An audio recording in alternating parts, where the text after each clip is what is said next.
سوال ہے، برا نہیں بنانا آپ نے۔ یہ آپ کے بزرگ جو روزانہ 3 قرآن اور 8 قرآن رات کو پڑھتے تھے، وہ کیسے پڑھتے تھے؟ صحابہ کرام تو نہیں پڑھ سکتے تھے۔ صحیح مسلم میں حدیث ہے، نبی علیہ السلام فرمایا تم میں سے کس کی استطاعت ہے کہ 1/3 قرآن روزانہ رات میں پڑھے؟ صحابہ نے کہا کہ یا رسول اللہ اتنی استطاعت کس میں ہو سکتی ہے؟ جن کا وکھرا جہاں ہو وہی کر سکتے ہیں۔ تو حضور نے فرمایا کہ سورہ اخلاص پڑھ لو، 1/3 قرآن کے برابر ہے۔ اگر یہ اپنے بابوں کے لیے کہنا کہ 24 ٹائمز وہ سورہ اخلاص پڑھتے تھے، اس سے مراد 8 قرآن تو ہم مان لیں گے۔ بلکہ ترمذی میں تو حدیث ہے جس نے 3 دن سے کم میں قرآن پڑھا اس نے قرآن کے فہم کا حق ہی نہیں ادا کیا، اور یہ ان کو کہا جا رہا ہے جن کو عربی آتی تھی۔ جنہوں کو عربی آندی ہی نہیں ہے وہ اگر روزانہ 61 قرآن 3 قرآن 8 قرآن، وہ کہتے ہیں جی امام حنیفہ 61 قرآن پڑھتے تھے۔ 61 کس طرح؟ وہ کہتے ہیں جناب ایک قرآن جو ہے نا دن میں پڑھتے تھے اور ایک رات میں، کتنے ہو گئے؟ 60 30 روزے ہوئے، اور ایک تراویح بھی پڑھتے سب 61 ہو گئے۔ اور یہ عمومی عمل تھا ان کا، کیونکہ 29 بھی روزے ہوتے تھے۔ جب 29 ہوتے ہوں گے تو پھر 2 قرآن کم ہو جاتے ہوں گے نا، 59۔ مطلب کہانی ہے لیکن اس کو ڈسکس کرنے میں تو مسئلہ نہیں ہے۔ جو مرضی کہانی کراتے رہیں جی، آپ جو مرضی لوگوں کو بتائیں۔ بہرحال یہ تراویح قیام اللیل گھر میں کروا سکتے ہیں، اور بلکہ یہ افضل ہے کہ گھر میں کیا جائے۔ اب کچھ تلک باتیں سے ریلیٹڈ ہیں، میں وہ اشارتاً کر دیتا ہوں کہ یہ اگر یہ افضل تھی اور یہ کتابوں میں لکھی ہوئی تھی تو یہ آپ کو کیوں نہیں بتائی گئی؟ اس لیے کہ یہاں پر پوری اکانومی اس سسٹم کے اوپر چل رہی ہے۔ کیونکہ اگر مسجد میں قیام اللیل کروانا ہے تو اس کے لیے آپ کو حفاظ چاہیے، حفاظ پروڈیوس کرنے کے لیے آپ کو مدرسے چاہیے، اور ظاہر ہے جب مدرسے بنیں گے تو مدرسے جو وہ کسی انکم کے اوپر ہی چلیں گے نا، تو ایک چندہ بک بھی چاہیے۔ اور پھر حال یہ ہوگا الٹیمیٹلی کہ وہ چندوں کے نام پہ حافظ تو شاید 10 نکل رہے ہوں، لیکن 10,000 حفاظ کے برابر چندہ، یہ پورے کا پورا روٹی روزی کا نظام جو ہے نا وہ اسی سسٹم سے تحت چل رہا ہے۔ اور اگر یہ سمجھتا ہے میں جھوٹ بول رہا ہوں تو ان کو کہیں کہ حافظ قرآن کی کوئی ایک فضیلت مجھے قرآن و حدیث سے بتائیں جو چھڑے حافظ کی فضیلت ہو، جس کو قرآن کا حلال اور حرام ہونا نہ پتا ہو۔ جتنی حافظ قرآن کے فضائل ہیں وہ تو اس کے حلال کو حلال اور حرام کو حرام جاننے والی۔ ابو داؤد میں حدیث ہے، مسند احمد کے اندر حدیثیں ہیں، المستدرک الحاکم میں کئی حدیثیں موجود ہیں۔ تو آپ تو طوطے بنا کے نکال رہے ہیں، ان کو تو پتہ ہی نہیں قرآن میں لکھا کیا ہوا ہے۔ یہ تو وہ لوگ ہیں کہ یہ عذاب کی آیات پڑھیں تو عوام کہتی ہے سبحان اللہ، اور وہ خود بھی جب ادھر آ کے عوام میں بیٹھے ہوتے ہیں وہ بھی سبحان اللہ کہہ رہے ہوتے ہیں۔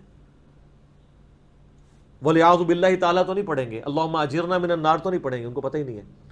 بلکہ مجھے اگلے دن وہ جو زائد بھائی ہیں نا اسلام 360 والے، انہوں نے مجھے فون پہ کہا کہ اس طرح ہمارے ایک قریبی دوست ہیں، تو انہوں نے باقاعدہ علماء کرام سے میٹنگ کی، کہتے ہیں وہ آپ کے لیکچرز کی وجہ سے انورٹڈ قوما میں گمراہ ہوئے، اور کراچی کے اندر تو کافی علماء کے پاس وہ گئے۔ انہوں نے کہا کہ جی میری ریکویسٹ ہے، میں آپ کو فائنانس تو کرتا ہوں، وہ کئی مدرسوں کو سپورٹ کرتے ہیں فائنینشلی، تو مہربانی کریں آپ نا صرف یہ چیز ایڈ کر لیں کہ حافظ قرآن کو اس وقت تک حفظ کی ڈگری نہیں دی جائے گی جب تک کہ وہ ترجمہ نہ ایک دفعہ کور کر لے۔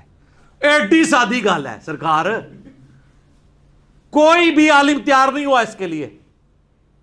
اچھا کرتے ہیں دیکھ لیتے ہیں۔ میں نے کہا یار میں مان نہیں سکتا وہ یہ بھی کہیں، وہ تو سیدھے ہو جائیں گے آپ کے ساتھ۔ کہتے نہیں کچھ سیدھے بھی ہوئے ہیں، انہوں نے کہا یہ کام نہیں کرنا، یہ غلط ہے۔ تو میں نے کہا وہ جو دوسرے بھی کہہ رہے تھے نا وہ شرم و شرمی کہہ رہے ہیں، اندر سے وہ بھی گالیاں نکال رہے تھے۔ وہ تو نہیں اس چیز کو حرام سمجھتے ہیں، کیونکہ ان کو پتہ ہے کہ ترجمہ آ گیا تو پھر تو یہ ہمارے گھاٹے فٹ ہو جائیں گے۔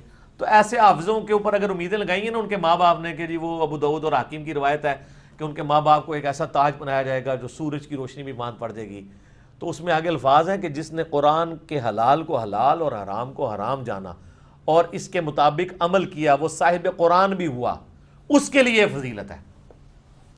وہ کہتا ہے جی لے جائے گا جی 7 بندیاں نو، کتے لے جائے گا 7 بھی سب تو پہلے تو اپنے استاد نو لے کے جائے گا نا، جنہیں بغیر ترجمے اور تفسیر دے انہوں قرآن پڑھایا سی،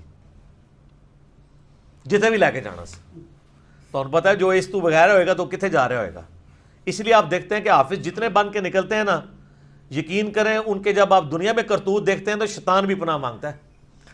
عام بندہ اڈا بڑا شیطان نہیں بنتا جتنا حافظ بنتا ہے، یہ آپ نے اکثر سنا ہے۔ بلکہ کئی جو گنڈے ڈان ہوتے ہیں نا ان کے ساتھ باقاعدہ بولے جاتے ہیں یار وہ حافظ بھی ہے، اور تاکہ دوسرے ڈان چھوٹے موٹے ڈر جان کے اچھا یار حافظ بھی ہے. اس کی وجہ ہے نیچرل وجہ یہ ہے کہ شیطان ان پہ زیادہ اٹیک کرتا ہے نا, اس میں چانس ہوتے ہیں کہ وہ کبھی ترجمے سے کھول کے پڑھ ہی لے.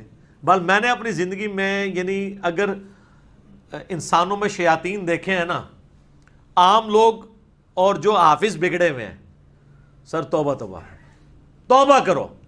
آپ دیکھ لیں مولویوں کے بچے جب بگڑتے ہیں نا سر, بدماشوں کے بچے اس لیول پہ نہیں جاتے ہیں جس لیول پہ وہ جاتے ہیں. وہ جناب اگلی پچھلی ساری کسریں کٹ دینے, کیونکہ حافظوں کا تو کئی معاملات میں بڑی چھوٹی عمر میں مدرسوں میں ایکسپوئر ہو جاتا ہے. یعنی میں کوڈ ورڈ میں بات کر رہا ہوں, پھر یہ برا مانتے ہیں. تو اس لیے وہ تو بڑی ایک مشکل لائف سے گزرے ہوتے ہیں, پھر اللہ معافی دے جب باہر نکلتے ہیں تو وہ پھر سارے اگلے پچھلے بدلے نکالتے ہیں.